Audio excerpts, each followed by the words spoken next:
Just wait and see. Catherine's love general suddenly learns to fake a heart attack at the critical moment. Chen Qiang, I'm going to blow your heart up, got it. This is what they call all is fair in love and war. Unfortunately, after the colonel was killed, the defense faction crumbled. If this drags on, Bede would lose eventually, so he quit, taking trusted ones to sneak through the tunnel. By the time Catherine found out, Bede was 800 miles away. Too bad they hurried out. Besides fruits and statues, they brought no food. Catherine was quite torn inside. She couldn't find them, but outside the gate saw goods being loaded. It must be Bede the glutton. Catherine jumped onto a swift horse. Just as Bede was happily thinking he would get a warm meal, he saw his wife hot on the carriage's tail.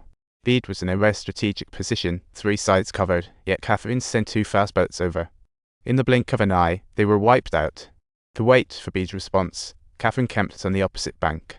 She even took a moment to snack on some dirt. Supplies were low in the palace, and Catherine almost thought the kid would soon be without a dad.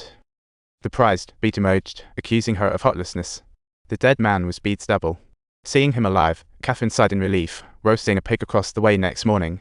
Bede felt panicked. He refused rat meat. He decided to send Georgia with a white flag to negotiate. Catherine thought she was coming to.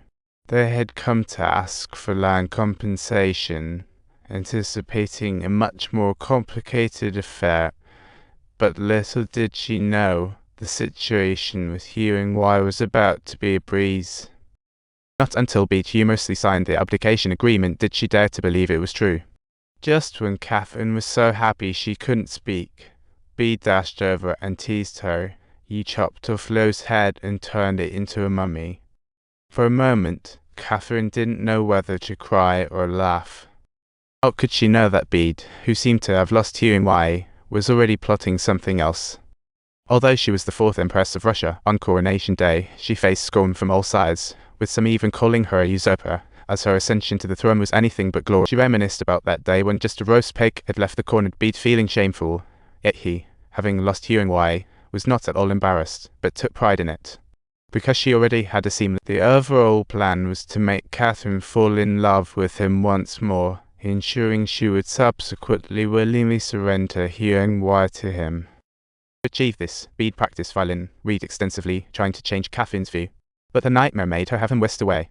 At this point, Russia faced external enemies and church meddling in politics. Most were unhappy with Catherine's rise to emperor. People openly insulted her in court. No one showed up for Catherine's speech. She tried to prove herself, only to find herself in a dead end, working day and night on political affairs, driving everyone around her nearly mad. Then she secretly holed up to finish her Costco shopping list. In fact, what she really needed was a man to take care of her. At a banquet, she finally found her ideal candidate. The guy was a bearded guard, and after the banquet, Catherine led him into the police station. However, his rough actions upset her at once, especially since it seemed like he had a few lions hiding in his beard, which totally killed Catherine's vibe. After much hesitation, she decided to visit Peter's police station. After all, he was known for his charm, especially his stunt techniques, second to none. He did everything perfectly and would surprise you again.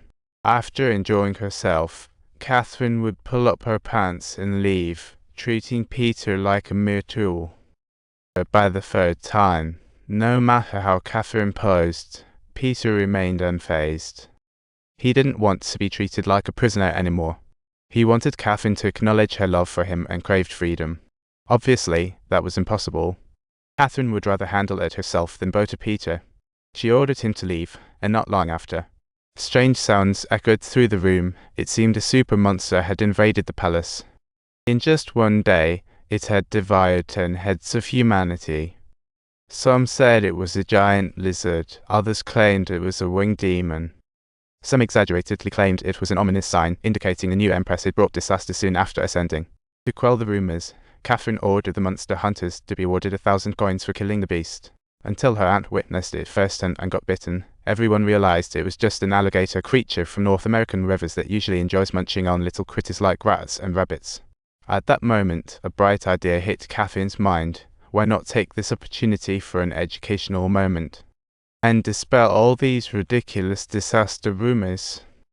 Little did she know, an advisor slapped her, shouting, "How can foreign creatures be in Russia suddenly? This absolutely has to be a clear sign from God. We must maintain a high degree of vigilance." The crowd under her advisor immediately fell into chaos. Catherine quickly realized that this advisor was using God as a pretext to put pressure on her. People might not believe their rulers, but they definitely believe in God. Consequently, the advisor eventually confessed that she had let the alligator in. If Catherine wanted to diffuse this public relations disaster, she would inevitably need to be granted the ultimate, absolute power. Having been raised on Western ideals, Catherine wouldn't let herself be threatened. She arranged a pile of little mice soaked in duck sauce on the floor. Before long, they attracted the alligator, and soon the poor alligator was out cold after gobbling them down. Next thing you know, she was pushed onto the guillotine. Just as Catherine gave an impassioned speech, the alligator suddenly opened its eyes.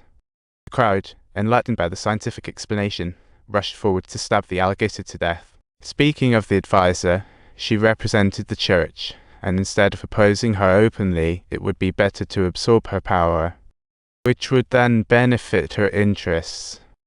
Little did she realize, Catherine was consistently seeking an opportunity to retaliate. And even though Catherine didn't know her personally, her actions guaranteed that the showdown wouldn't end peacefully. If you enjoyed my video, don't forget to like and subscribe.